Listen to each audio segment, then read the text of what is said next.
I won millions in the lottery and decided not to tell anyone. I asked my family for help as a test. Most of them suddenly couldn't lend a dime, but had no problem posting vacation photos. Only one person actually lent me a hand. Buckle up, Reddit. This is going to be a long one, but I promise it's worth the read. 3 years ago, my life changed forever, but not in the way you'd expect. Yeah, I won the lottery. But the real story is what happened next when I discovered who my family really was. Some backstory first, because context matters here. I, 36, female, live in Columbus, Ohio, and for most of my life, I was what you might call the extra sibling. Not the golden child, not the black sheep, just the forgettable middle kid that nobody really paid attention to. You know, the type. Decent grades, stayed out of trouble, but never quite good enough to earn the spotlight. I worked as a diesel mechanic for a freight company, pulling 12-hour shifts in freezing garages, fixing big rigs. My supervisor was one of those old-school guys who thought screaming at employees was effective management. The pay was just enough to keep a small roof over my head in a duplex that had seen better days sometime around the Clinton administration. Now, my family situation was complicated. Let me introduce you to the cast of characters that made my childhood and young adulthood so delightful. My older brother Larry is 39 and has always been the golden boy. Our parents helped him buy a construction business right after college. Not a loan, mind you, but straight up gift money for equipment, down payments, the works.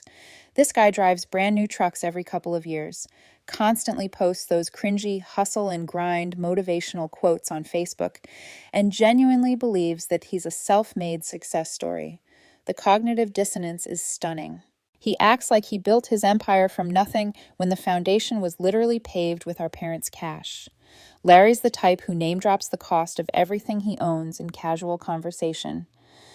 Yeah, just picked up this $80,000 truck, but you know how it is when business is booming. No, Larry, I don't know how it is, because some of us actually had to build our lives without a trust fund. Then there's my younger brother Kyle, who's 31 and still living in our parents' basement. He's perpetually between opportunities and always working on the next big thing, which translates to playing Call of Duty until 3 a.m. while Mom brings him sandwiches cut into triangles like he's still 7 years old. Kyle has this way of making unemployment sound like entrepreneurship. Every few months, he's got some revolutionary app idea or cryptocurrency scheme that's going to make him millions. Spoiler alert, none of them ever pan out. My sister Sarah is 33, a single mom working part-time at a hair salon. She's raising her 8-year-old daughter, it's Emma, basically on her own after her ex decided fatherhood wasn't for him and moved to Phoenix. Sarah struggles to make rent every month, but she never complains. She's the type who will post pictures of Emma's school projects on Facebook with captions like, "So proud of my little artist," while wearing the same 3 outfits on rotation because she spends every spare dollar on her kid. And then there's me, the invisible one. When I lost my apartment at 28 because the landlord sold the building and didn't renew any leases, guess who didn't get offered a couch to crash on? That's right, the family that had a whole finished basement going unused, except for Kyle's gaming setup. Instead, I spent 6 weeks sleeping in my truck in various parking lots around town, showering at the 24-hour gym, and trying to maintain some dignity while my life fell apart. The breaking point came a year later when my truck's transmission died.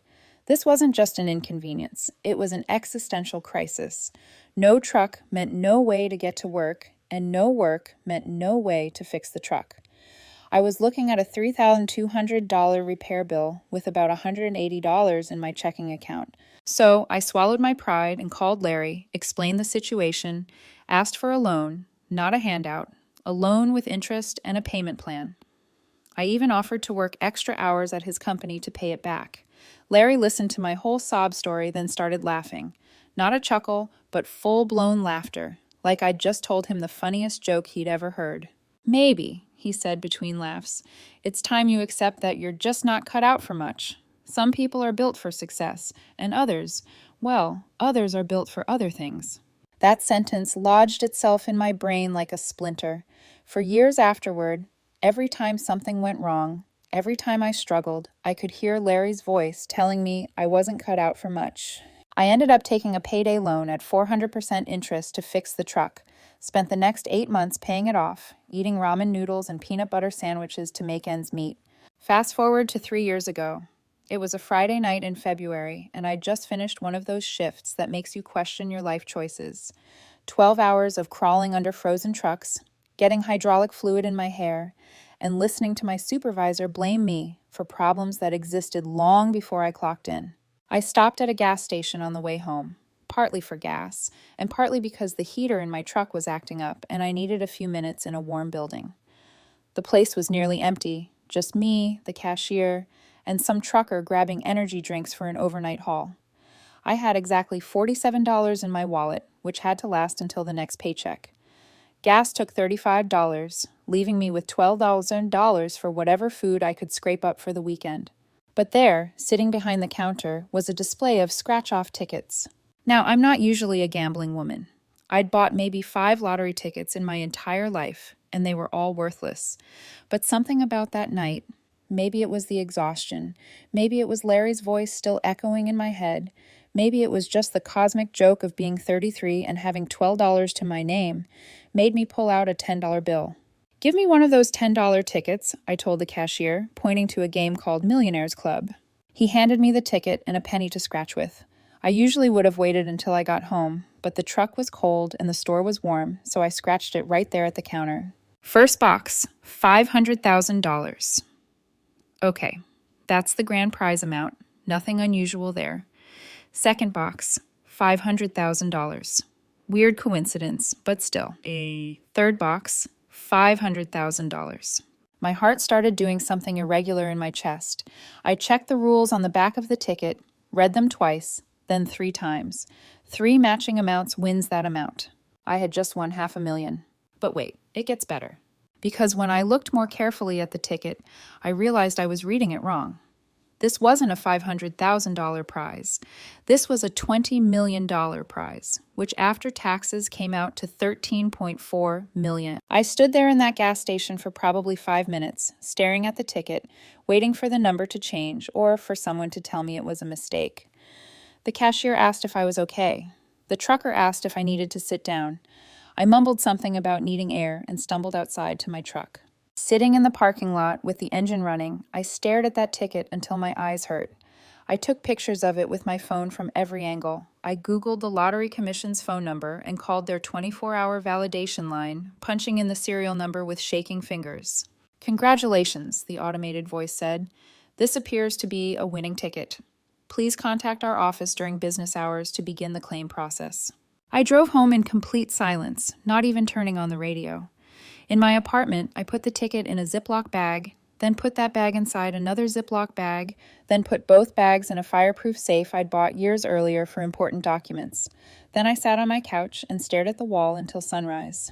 The lottery opened at 8 a.m. on Monday. I was there at 7:45, first in line, wearing my cleanest jeans and a button-down shirt I'd bought for a job interview 2 years earlier. The process was surprisingly straightforward, but took the entire week. Lawyers, financial advisors, tax specialists. Suddenly, I had a whole team of professionals whose job was to make sure I didn't blow through $13.4 million, like one of those cautionary tales you see on reality TV. My financial advisor was this no-nonsense woman who'd been managing lottery winners for 15 years. First thing she told me, the money won't change who you are, but it will reveal who everyone else is. We set up a trust, diversified the investments, created multiple income streams. Conservative estimates put my annual income at around $600,000 without touching the principal. Even if I lived lavishly, the money would last forever. But here's the thing, I didn't want to live lavishly, not yet anyway. I kept going to work that whole week, kept living in my crappy duplex, kept driving my beat-up Silverado.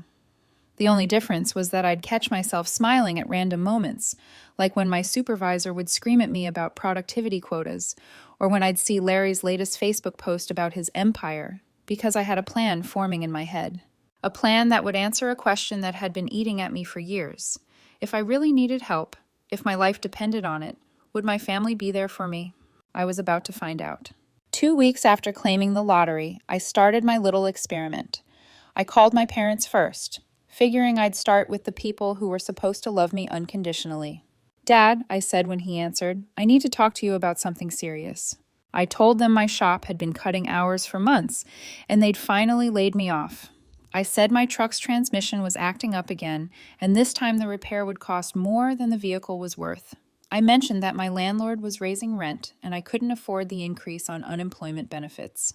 My dad listened to the whole story, then launched into a lecture about tough times building character and how real women find a way to make things work. My mom chimed in with helpful suggestions like, "Have you tried praying about it?" and "Everything happens for a reason." When I directly asked if they could help me get back on my feet, maybe let me stay in Kyle's old room for a few weeks while I job hunted, the conversation got uncomfortable fast. "Daughter," Dad said, "your mother and I are on a fixed income. We can't be supporting grown children who should be supporting themselves." This from the man who'd written Larry a $75,000 check for business equipment just 3 years earlier. "We'll pray for you," Mom added, "but you need to learn to handle your own problems." I thanked them for their time and hung up. 1 down, 3 to go. Larry was next. I called him the following evening, right around dinner time when I knew he'd be home. "Larry," I said, putting on my best desperate voice, "I'm in real trouble here." I gave him the same story: lost job, broken truck, eviction looming. I asked if maybe I could work for his company just temporarily while I got back on my feet. Larry was quiet for a long moment. Then he said, "You know what? I might have something for you." My heart jumped. Maybe I'd misjudged him. Maybe blood really was thicker than water. "I need someone to clean the office and workshop after hours," he continued. "It's $8 an hour, maybe 15 hours a week, just so you're not sitting around feeling sorry for yourself." $8 an hour. The federal minimum wage was $7.25, so technically he was being generous with that extra 75 cents. "Larry," I said, "I was making $20 an hour at the shop. I've got 15 years of mechanical experience. Don't you have any actual mechanic work?" "Look," he said, and I could hear that condescending tone creeping in. "Beggars can't be choosers. Take the janitor job or don't. But stop expecting handouts just because we're related." Handouts, like asking for work, was the same as asking for charity. I told him I'd think about it and hung up. Kyle's response was exactly what I expected. "Dang, sis, that really sucks. I'd help if I could, but you know how it is." "Yeah, Kyle, I know exactly how it is. You're 31 years old, and your biggest expense is Xbox Live." But Sarah was different. I called her last, partly because I was hoping I wouldn't need to drag her into this test, and partly because I already knew she'd try to help, even though she couldn't afford to. "Oh my God," she said when I finished explaining my fake crisis. "Why didn't you call me first?" Before I could answer, she was already making plans. Could I come over that night? Did I need food? Did I have warm clothes? "I don't have much," she said, "but I've got $60 in my emergency fund, and you can have it. And my couch is always open for as long as you need." $60. This from someone who was choosing between groceries and gas money every week. "Sarah, I can't take your emergency money." "Yes, you can," she interrupted. "That's what family does. We take care of each other." She drove over that same night with the cash, a bag of groceries, and a container of leftover spaghetti and meatballs. She made up my couch with her own sheets and pillows, gave me a spare key to her place, and told me not to worry about anything except getting back on my feet. That $60 was worth more to me than all $13 million in the bank. While my family thought I was struggling to find work, I was actually building something I'd dreamed about for years. Using a shell company, I bought a small warehouse on the outskirts of town. Nothing fancy, just 8,000 square feet of concrete floors and high ceilings. I converted it into a custom truck and off-road vehicle shop. Not just repairs, but full custom builds, lift kits, performance engines, custom paint jobs, the works. It was everything I'd wanted to do, but never had the capital to attempt. My first 2 employees were Dave and Manny, guys I'd worked with at the freight company. These were the coworkers who'd given me rides when my truck was in the shop, who'd covered my lunch when I was broke, who'd actually treated me like a human being instead of a nuisance. When I offered them jobs at double their previous salary plus full health benefits, Dave literally started crying. Manny asked if I was serious 3 times before he'd even look at the contract. "How did you get the money for all this?" Dave asked, gesturing around the shop. "I got lucky," I told him, which was technically true. Setting up the business took 6 months of careful planning. Business licenses, insurance, equipment, inventory. I had to learn more about entrepreneurship in 6 months than Larry had learned in his entire pampered life. The best part was how invisible I remained. Everyone knew the new shop existed, but nobody connected it to me. I was just some woman who disappeared after getting laid off, presumably moved to another city to find work. Meanwhile, I kept playing the struggling, unemployed sister when I had to interact with family. I'd show up to Sarah's place every few days, always looking slightly defeated, always grateful for whatever help she offered. She never once made me feel like a burden. During one of these visits, she mentioned that Larry's business was starting to have problems. Customer complaints were increasing, projects were running over budget, and he'd had to let 2 guys go the previous month. He's stressed all the time now, she said. The other day, he snapped at Emma just for being a kid. I told him if he ever talks to my daughter that way again, family or not, we're done. This was interesting information, very interesting. About 8 months into my unemployment, I did something that felt better than winning the lottery itself. I bought Sarah a house. Not a mansion, nothing that would raise questions. Just a modest 3-bedroom brick house in a safe neighborhood with good schools. It had a fenced backyard where Emma could play, a 2-car garage, and most importantly, it was in a school district that would give Emma opportunities Sarah had never dreamed of. I had my financial advisor structure it through a dummy corporation, then had my lawyer approach Sarah with a story about being selected for a single mother housing assistance program that covered the full purchase price. Sarah was suspicious at first. She's not naive, and free houses don't just fall from the sky. But when my lawyer showed her all the official-looking paperwork and explained that she'd been recommended by someone who wished to remain anonymous, she broke down crying in his office. The day she and Emma moved in, I happened to drive by while they were carrying boxes. Sarah saw me and ran over to the car, practically bouncing with excitement.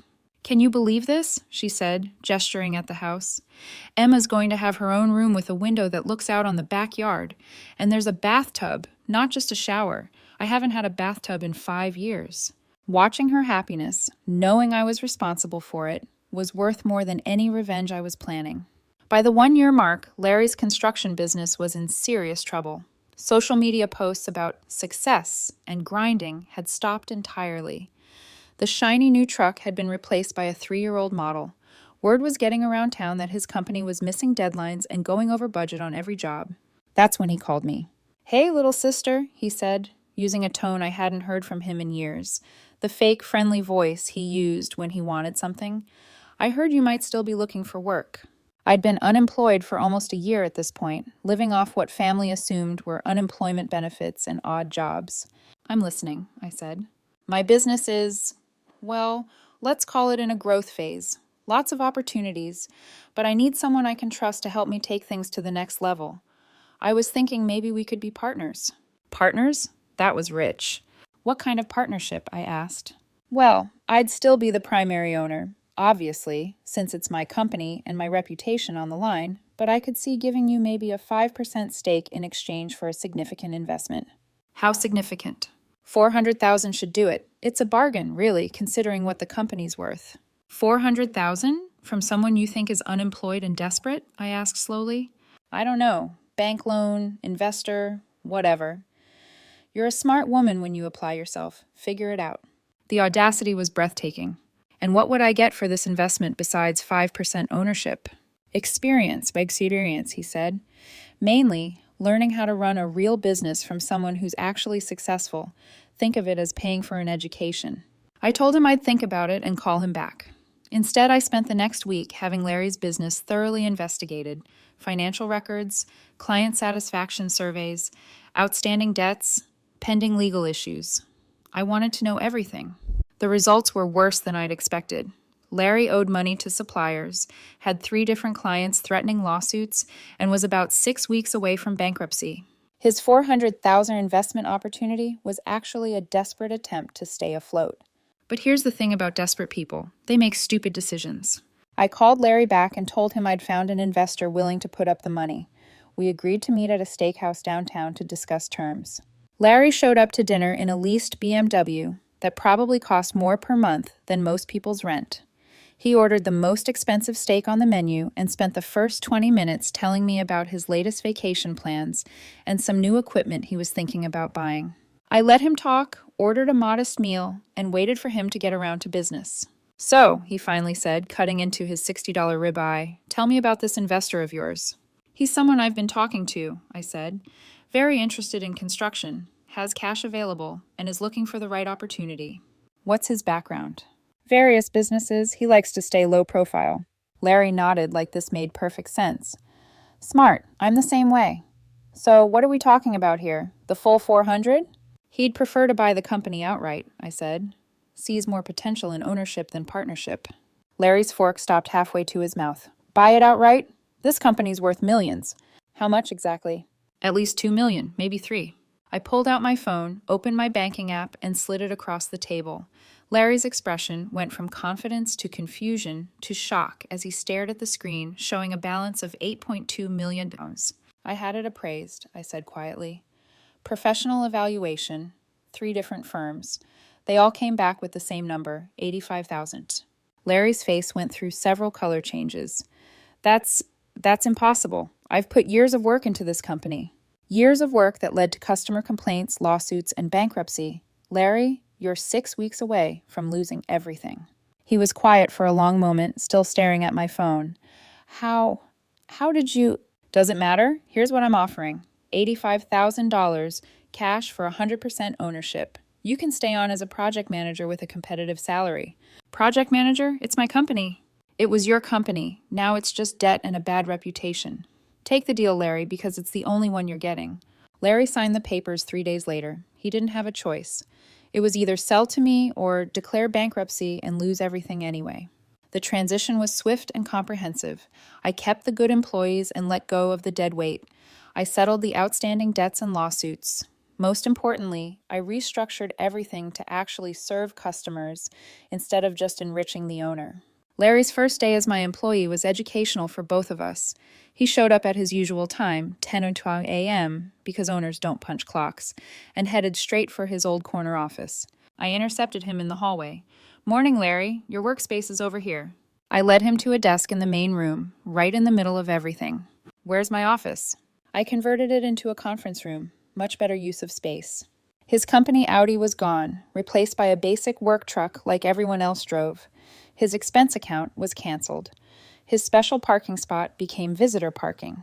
But the real change was his salary, from $120,000 a year down to $55,000, the same as the other project managers, which was actually generous considering his recent performance. This is temporary, right? He asked after I explained his new compensation package. Until you see how valuable I am to operations?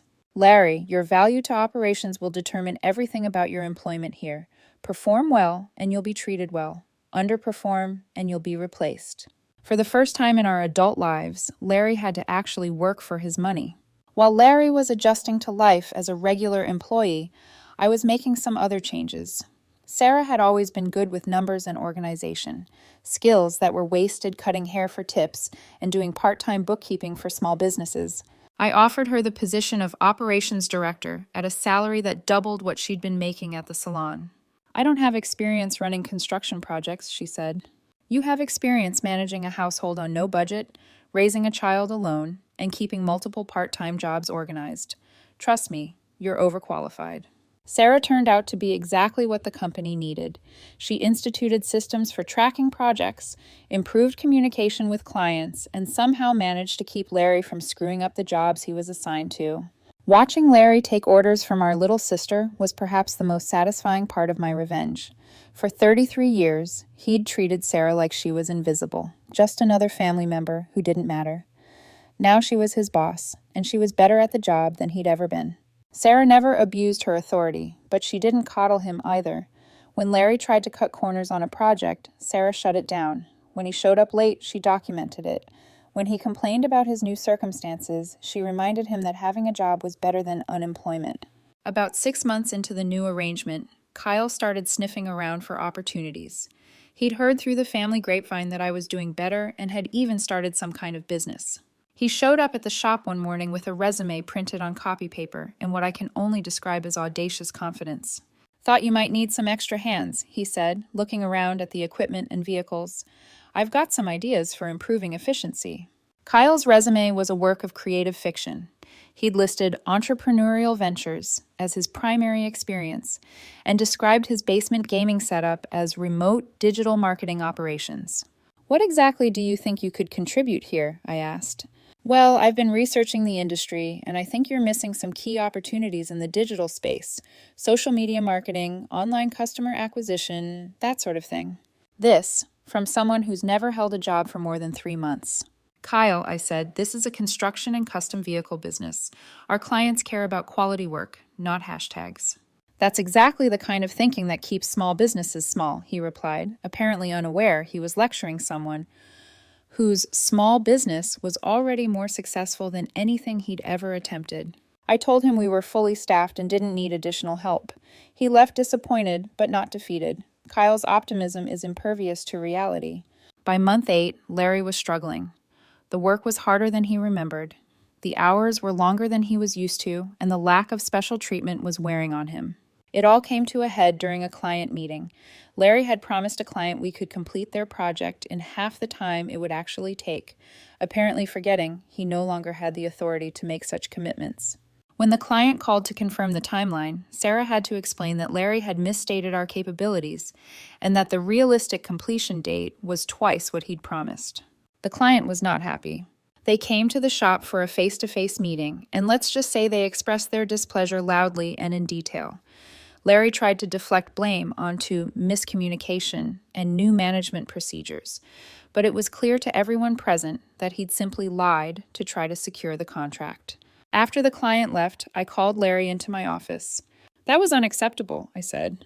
Look, sometimes you have to tell clients what they want to hear to get the job. Then you figure out how to make it work. No, Larry. Sometimes you have to tell clients the truth so they can make informed decisions. What you did was dishonest and unprofessional. Since when do you lecture me about business? 6 months ago, you were unemployed and desperate. There it was, the real Larry, the one who'd been hiding behind forced politeness since I bought his company. And now I own a successful business, I said, while you're an employee who just cost us a client. Funny how things change. Larry's face went red. This is my company. I built this from nothing. You built this into nothing. I'm rebuilding it into something. And if you can't accept that, you're welcome to find employment elsewhere. You can't fire me. I'm your sister. I can fire anyone who doesn't do their job properly. Being my brother just means I gave you more chances than I'd give anyone else. Larry stormed out of my office and didn't come back for 3 days. When he finally returned, he was different. The pretense of cooperation was gone, replaced by barely concealed resentment and defiance.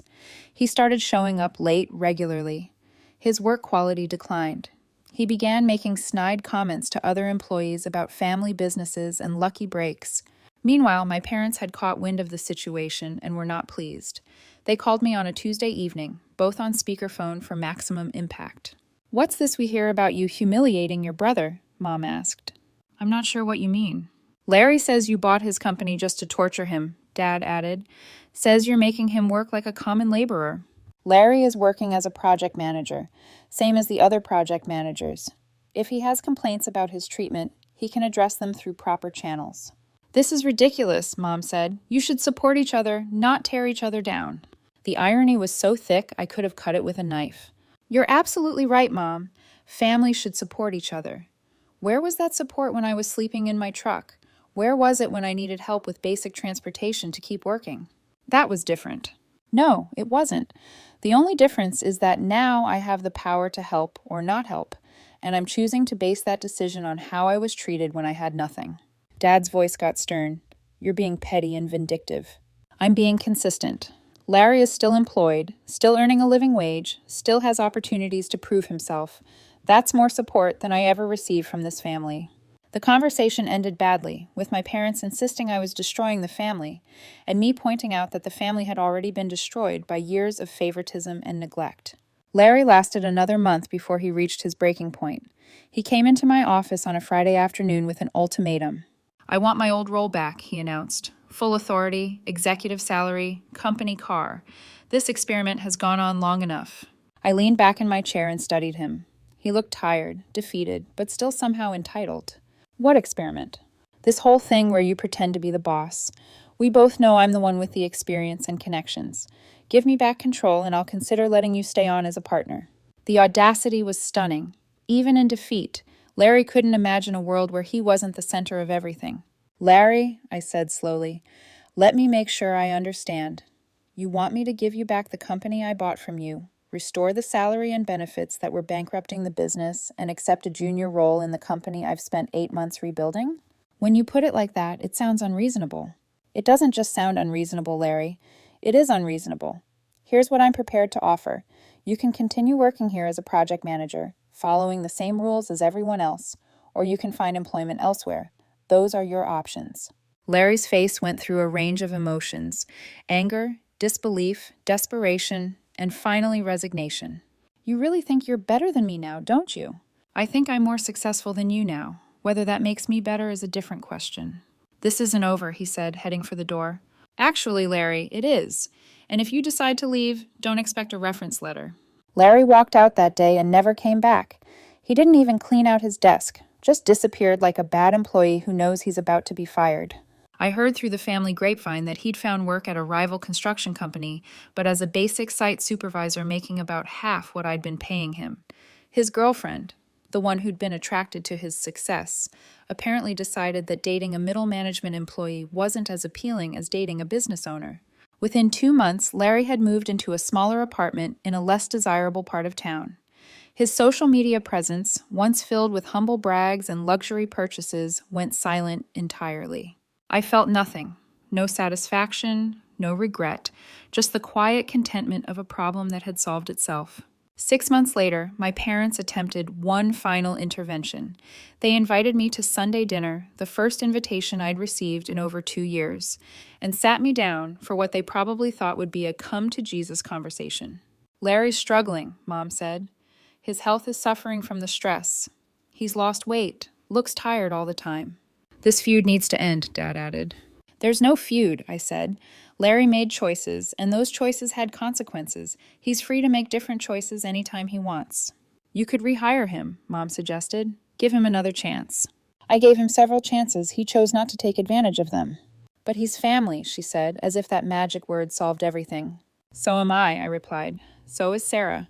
Funny how being family didn't matter when I needed help, but suddenly it's important now that Larry needs help. They tried several more approaches: guilt, obligation, family unity, but nothing landed. Finally, Dad played what he thought was his trump card. We're disappointed in you. This isn't how we raised you. You're right, I said. You raised me to accept whatever scraps I was thrown and be grateful for them. You raised me to believe that my needs didn't matter as long as Larry was taken care of. But somewhere along the way, I learned that I deserved better. I left that dinner early and haven't been back since. While Larry was struggling with his new reality, Sarah was thriving. She'd taken to business management like a natural, implementing systems and procedures that had increased our efficiency by 30% in the first year. Emma was excelling in her new school, making friends, joining activities that would have been impossible in their old situation. Sarah had enrolled in some business courses at the community college and was talking about maybe pursuing a degree. I never thought I was smart enough for college, she told me one day. Growing up, I always felt like the dumb one compared to you and Larry. You were never the dumb one, I said. You were just the one nobody invested in. Sarah is now making more money than Larry ever did, and she has a house she owns outright. Looking back now, I realize the lottery win wasn't the real blessing. Sure, the money gave me freedom. It gave me options I'd never had before. But what it really gave me was clarity. It stripped away the polite facades and the family excuses and showed me exactly where I stood with the people who were supposed to love me unconditionally. It gave me the means to test my family, not to be cruel, but to see the truth. And the truth was that when I had nothing, most of them had nothing for me. The only person who showed up when I was broke was the one person who had the least to give. Sarah gave me $60, a couch to sleep on, and her trust. In return, I gave her a stable home, a career, and the ability to build the kind of life she'd always dreamed of for herself and Emma. And honestly, I still feel like I got the better end of that deal. Larry? He got exactly what he gave me. Indifference when he needed help, and a lesson in what it means to work without a safety net. I didn't ruin his life. I just stopped cushioning him from the consequences of his own choices. As for Kyle, well, last I heard, he's still working on something big. And my parents? We're polite when we cross paths, but I no longer expect anything from them. It's easier that way. I kept the business. I kept my independence, and I kept my promise to myself that I would never again let someone else decide my worth. Sometimes people say winning the lottery changes you. They're wrong. It changes everyone around you. And if you're lucky, it shows you exactly who's worth keeping in your life. For me, that's Sarah, Emma, and a handful of friends who knew me before there were commas in my bank account. Everyone else? They made their choices. And so did I.